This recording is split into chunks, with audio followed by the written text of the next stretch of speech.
Ayan mga kabi, bawas ibon tayo. And ito yung unang ibon natin na ilalabas. This is a recessive yellow bird, dilute of recessive red. This is 10. Bali nagamit ko to once or twice yata. Ayan, pinares natin kay Marley kanong nakaraan sa imported dyan na Arden natin. Bali nabili ko to from Pampanga. And ayan, so i-out ko lang siya, half the price na lang. So yung bloodline nito as per seller, walang pedigree to nakasama, is Paul Sion. Ayan, ganda ng mata nito. Ayan, recessive yellow yung kulay niya. And with ano na to, racing bloodline. Bali yung ring band niya, may personalized ring band to under, ayun, kay Red Dragon's Loft. Ayan, binili ko to dati. And ayun, nagamit ko siya once or twice yata. Ayan, ngayon, i-open for rehoming ko na. Ayan, sa mga interesado, PM nyo ako sa Facebook page natin, Garahe Philippines. Ayan. Gandang hen. Ito, next bird natin. Bali, ito naman is rare of color racing pigeons. Parang napakabihira nito ngayon, makakita ako. Wala na akong gano'n nakikita na nagbe-breed nito ng kulay na to or nakakaalam ng kulay na to.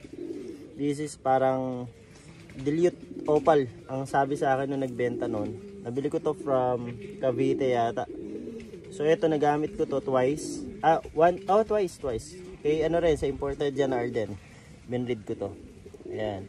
So ito, hindi ako sigurado kung may bloodline to or good strain for racing.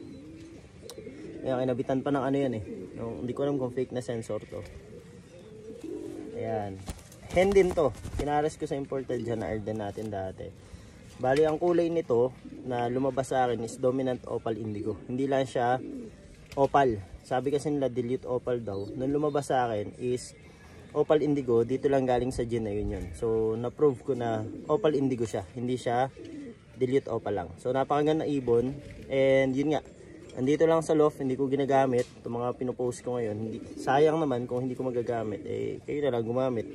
Nabibili niyo sila sa akin na medyo mas mababa sa pagkakabili ko rin. Ayan, so malayo pa yung mga pinagkuhaanan ko ng mga ibon. Kasi kapag gusto ko talaga, kahit malayo, ayan, pinaparider natin. Ayan, so another rare of color bird, walang bloodline, unknown line na lang. Ayan, hen.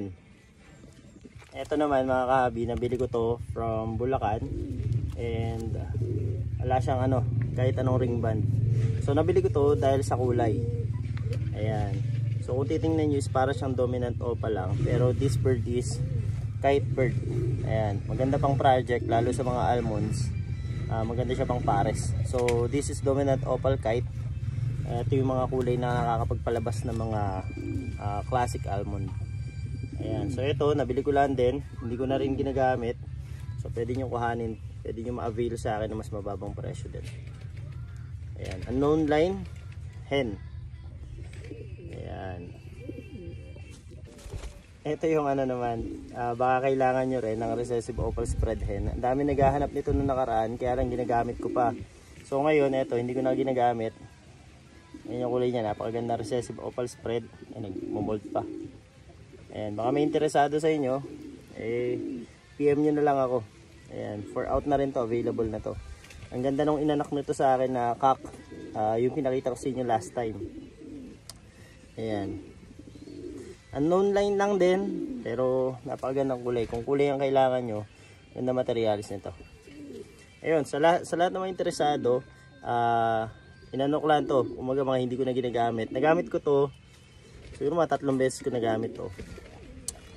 Nagre-release lang ako ng mga binili nating ibon na hindi ko naman nagagamit dito, hindi sila masusulit sa akin.